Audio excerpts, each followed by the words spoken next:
The woman strutted into the pet store with an arrogant gait, making an excessive request of the boy on the floor. Mind if I touch your wiener? What? Your dog. The boy realized that he had misunderstood, but things were not that simple. After some conversation, Percy learned Maddie wanted to adopt a pet dog, so he took her to the office to register. But as soon as they entered the office, Maddie started making moves. She claimed she was too far from Percy for convenient information registration. While Percy appeared calm on the outside, inside he was panicking. To hide his embarrassment, he chose to ignore it. But Maddie keeps flirting verbally, leaving the 19-year-old Percy completely flustered. Oh, what? Already? He hurriedly said the shop was about to close, telling Maddie to come back another day. I might not want a dog another day. I want a dog right now. Hearing Maddie's irresponsible statement, Percy decided she wasn't suitable for dog ownership. After all, companionship is the confession of the steadfast, while fickleness is the shield of the promiscuous. Whether in life or dog ownership, one needs dedication and care. Hearing Percy say this, Maddie immediately changed the subject. How about I give you a ride home, and we can keep talking? You're on the way. How do you know where I live? Just as Percy was filled with confusion, Maddie had already picked up his backpack. Left with no choice, Percy could only comply. Just outside, he was dumbstruck because Maddie drove a car reminiscent of kidnappers, making Percy doubt the whole situation. But Maddie didn't waste any words. Oh, come on, I won't bite. Unless you want me to. Percy was intimidated by Maddie's presence. Finally, he reluctantly got into the car. Once in the car, Percy wanted to talk about life and dog ownership. But before they'd driven far, he sensed something wrong. He first looks at Maddie, then turns to the back seat. This isn't the way to my house. It's a shortcut. Seeing the tools there, Percy instantly thinks Maddie is a kidnapper. So he quickly messaged his mother to call the police. But before the message sent, Maddie snatched his phone. Now Percy was completely panicked. He was certain he'd been kidnapped. When the car stopped, Percy planned to save himself.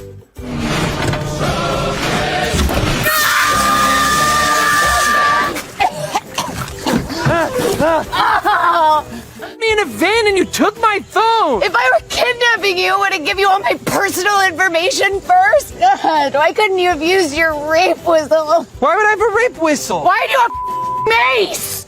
After Maddie's explanation, Percy gradually lowered his guard.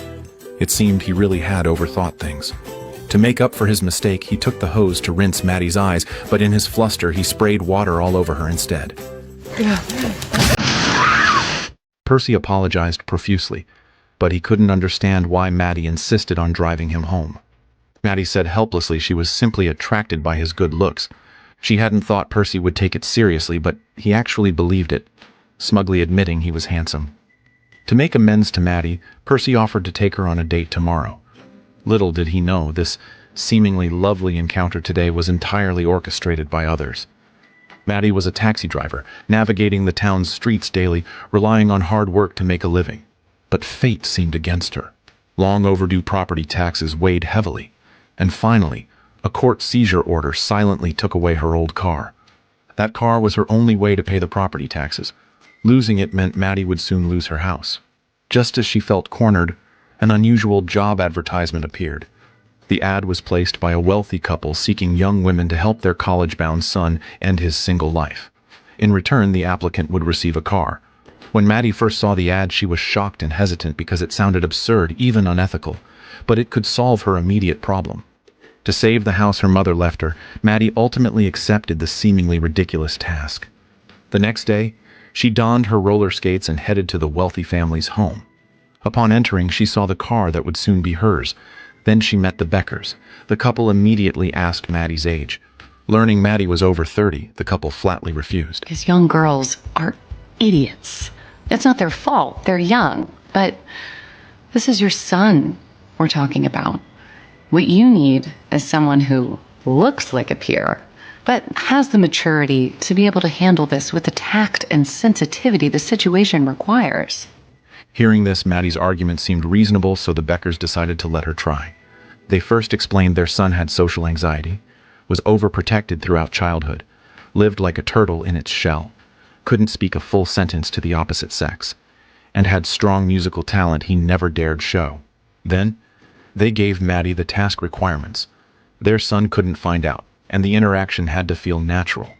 Maddie thought it sounded easy, claiming she could handle it effortlessly.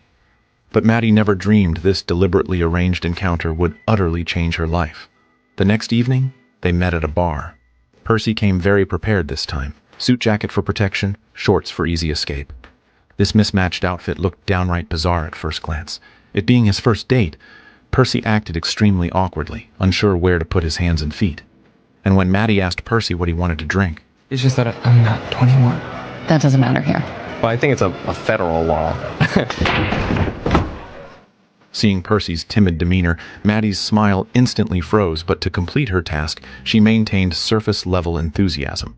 Since Percy couldn't decide, Maddie summoned the waiter and ordered a drink for him. After all, with some alcohol, things might go smoother. After drinking, they went to the beach. Maddie suggested swimming, secretly planning to achieve her goal. But Percy said, No swimming. Maddie. I'm ugly to you. I knew it. I knew it. What? No. I think you're the prettiest person I've ever seen. Seeing Percy was getting into it, Maddie jumped into the water, but the timid Percy still didn't dare go in. Just get the right now! Okay. This way, Maddie successfully lured Percy into the water. Just as Maddie was about to make her move, 3 drunks showed up out of nowhere and tried to take Maddie and Percy's clothes. Percy's first thought is to go ashore and call the police, but Maddie isn't one to back down. Swiftly, she went ashore and fiercely beat the 3 drunkards, retrieving their clothes in no time. Percy watched, dumbfounded, completely scared by Maddie's actions. He even scolded her for using violence. Hearing this, Maddie's anger flared. At that moment, Maddie's patience was utterly exhausted. She felt that she was merely wasting her time, unwilling to engage in such trivial matters, planning to drive away. Just then, Percy realizes his phone is missing and stops Maddie, hoping she'll help look for it. But Maddie, in her anger, ignored him, getting ready to drive off the next moment. But his trick had no effect on Maddie. She still started the car. Unfortunately, this scene was witnessed by passing police. A red light flashed ahead at the railway crossing. A train was coming. To avoid a suspended license if caught by police, Maddie gritted her teeth.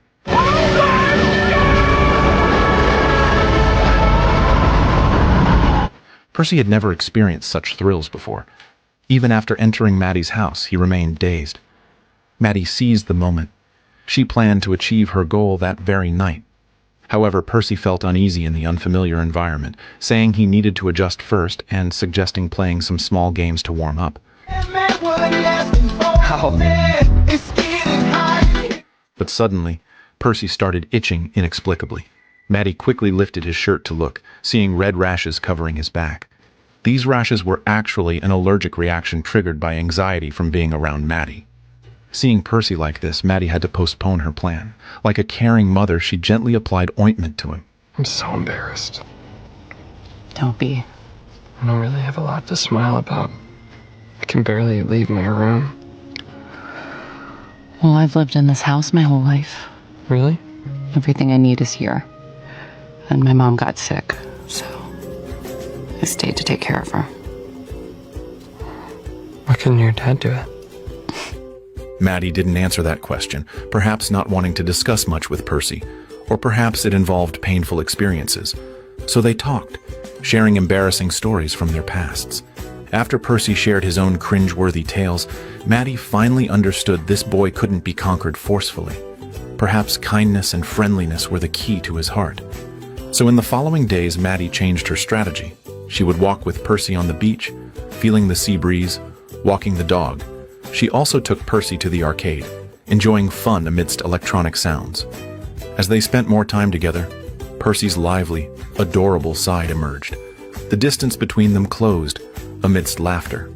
Finally, during a certain moment, Percy seemed to understand something and prepared a gift for Maddie.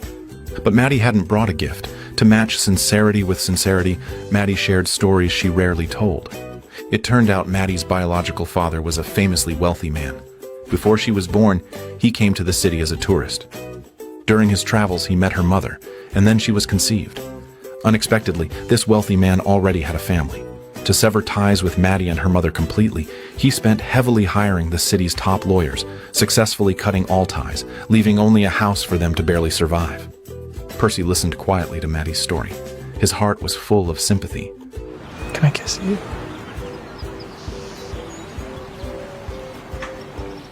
Long mist warmth surged within her. Unconsciously, Maddie's face flushed red. From this moment, things take an unexpected turn. Percy then invited Maddie to dinner, but he needed to prepare first. Returning home, he changed into a proper suit and had the butler bring out the stretch limousine. To avoid interruptions, Percy didn't even bring his phone.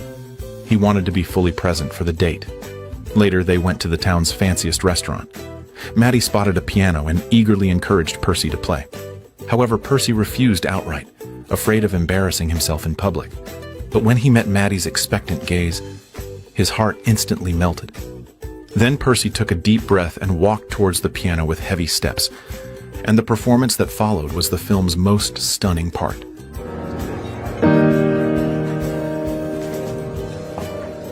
Searching and waiting. Oh, she's sitting with you, but her eyes are on the door. This was Maddie's favorite song, and she had only mentioned it to Percy once. She never expected him to remember it. Maddie was utterly stunned. Percy, for Maddie, overcame his inner fears, and at the same time, he used this song to express the love between them.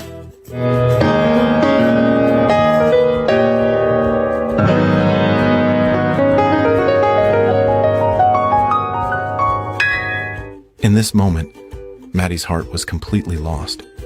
But the beautiful atmosphere was quickly shattered when Percy's classmate Natalie suddenly appeared. She was also going to Princeton, and they chatted happily while Maddie was left out. Maddie knew she had met her match, so she could only force an awkward smile. Natalie seized the moment, saying many Princeton students were throwing a party and she intended to invite Percy. Maddie, on the other hand, made a sharp retort to Natalie, leaving Natalie with no choice but to leave in disappointment. After Natalie left, Maddie and Percy talked about long-distance relationships.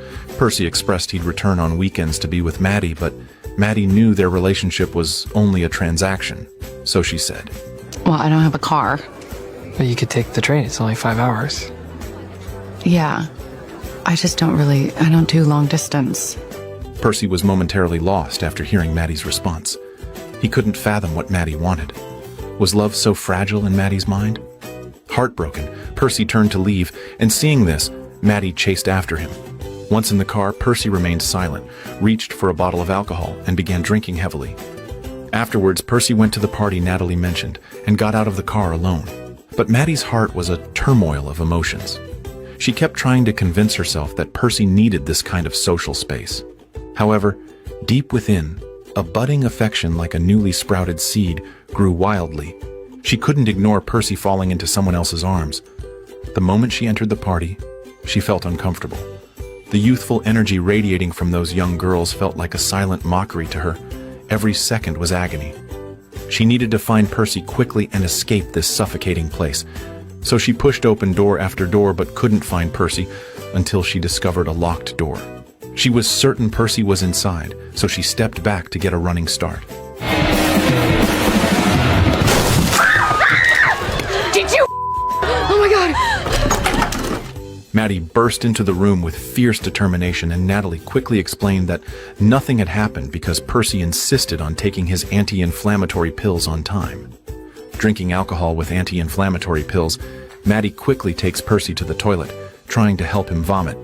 But just then, the party host suddenly rushed in, saying Maddie was way too old and demanding she leave immediately. Hearing this, Maddie snapped. She snapped back fiercely at the host, neither backing down. Then, amidst the chaos, Percy suddenly sobered up. Touch me. On the way home, Maddie stared blankly out the car window, while Percy spoke his mind. I just want you to know I would never hurt you. I know. Then Percy said he was ready, and so Maddie decided to complete her task right there in the car. But the next moment, I love you. Percy's confession threw Maddie's emotions into disarray. She knew the sincere Percy had developed real feelings for her, and she feared the immense hurt he would face once the truth came out. That night, Maddie couldn't sleep. After a night of thinking, she decided to abandon the task.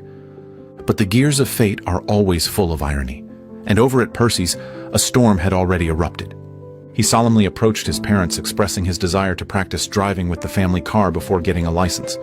When they asked why, he excitedly said he had a girlfriend and wanted to take her for drives.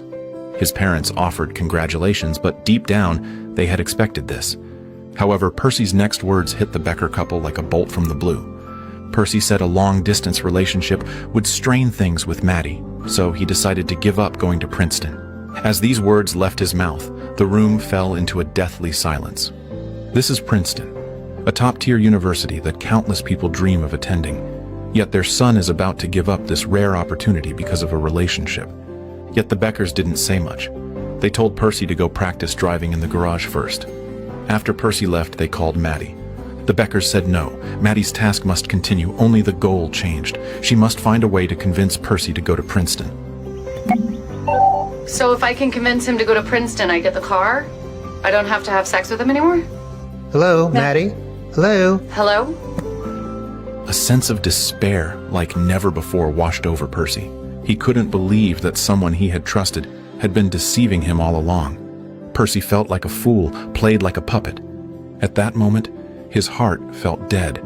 Anger and resentment churned inside, finally turning into a desire for revenge.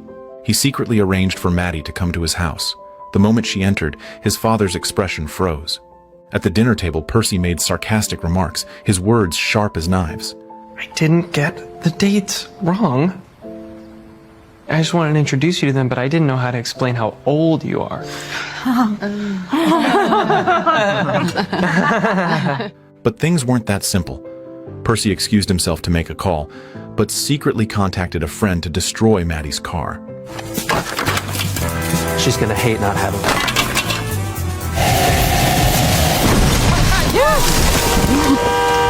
Satisfied, he returned home.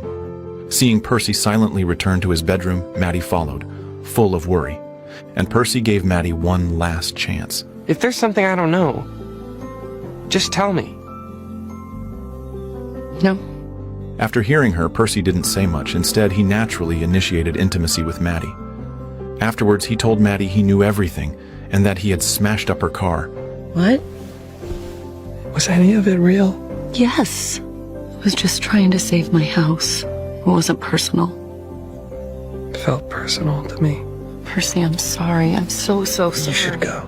But Percy, in his anger, wouldn't listen. His eyes were full of disappointment and rage, leaving Maddie no choice but to leave. I'm gonna lose my house. And I don't have a rich dad that can help me. Actually, Maddie, you do. And you're gonna waste your entire life in that house waiting for him to come back and apologize. Because that's really why you never made it past New York, right? Then Maddie went to the beach, her tears mingling with guilt and disillusionment. She had approached Percy under the guise of helping him grow, but she had gradually become lost in the purity of their connection. When the truth came out, she realized she hadn't just deceived Percy. She had betrayed her own yearning for authenticity. Perhaps Percy was right. She'd been fixated on securing the house, but subconsciously, she still held hopes for her father. The compromises made for the house ultimately became knives that stabbed at her. Early the next morning, as dawn broke, a tow truck brought Maddie's car. Looking at the battered car, Maddie felt utterly helpless, but she started it anyway. She understood that life must go on, and days must pass one by one. Even if the car was damaged, it could still carry passengers. As time passed, Maddie, through her own efforts, finally paid off the property tax debt. As for Percy, after all that happened, he completely awakened. He decided to break free from his parents' overprotection and start living independently. However, Maddie's life faced another unexpected blow. While celebrating paying off the property tax with her friend, the friend suddenly said they planned to move away. Because housing was too expensive here, and with a baby coming, they needed a stable place. The thought of her only friend leaving filled Maddie with helplessness and confusion. Returning home that night, Maddie found someone random, hoping to ease the exhaustion of the past few days. But she suddenly realized that since being with Percy, she couldn't go back to her old way of life. It also solidified a decision within her. She took out a letter from the drawer. It was one she wrote to her biological father as a child, carefully preserved all these years, never discarded. Now, she decided to let go of this obsession. She set it on fire. The next day, Maddie sold her house to her friend at a low price, fixed her car, and decided to go reclaim her love. She called Percy countless times, but he never answered. Maddie didn't give up. She went straight to Percy's building and asked the butler about his whereabouts. Learning Percy was at a classmate's party, she rushed to the location without hesitation. After searching, she finally found Percy, but he avoided her, clearly still hurt by the earlier deception. Just as Percy prepared to drive away, Maddie imitated his earlier act, jumping onto the hood. Easy! Look! This is scary! Get off the hood of my car!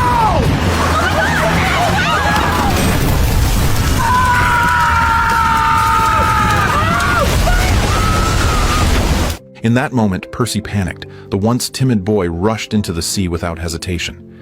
After they safely got back to shore, Maddie apologized to Percy once more. They embrace and cry deeply. Once calm returned, Maddie told Percy she had truly let go of the past, not only burning the letter to her father, but also selling the house full of memories to her friend. She even made plans for the future with Percy. She would rent a place near Princeton so they could live together. Percy would attend classes during the day, and she would drive her taxi. They would support each other and build a new life together. Hearing this, Percy also felt full of hope and excitement for the future. The day of departure came quickly. Percy told his parents not to see him off, as he was grown now and should face things alone. Though reluctant, his parents respected his decision. After a brief but heartfelt goodbye with his parents, Percy turned to leave. But just as he stepped outside, he saw Maddie had been waiting for him for quite some time. Maddie also brought a new companion, her adopted puppy, which happened to be Percy's favorite dog. This undoubtedly added a vibrant touch to their trip. With this warmth and anticipation, they set off. As Percy and Maddie drove further down the highway in that beat-up Buick, it seemed to whisper that in this absurd world, only authentic emotional connections give our existence meaning.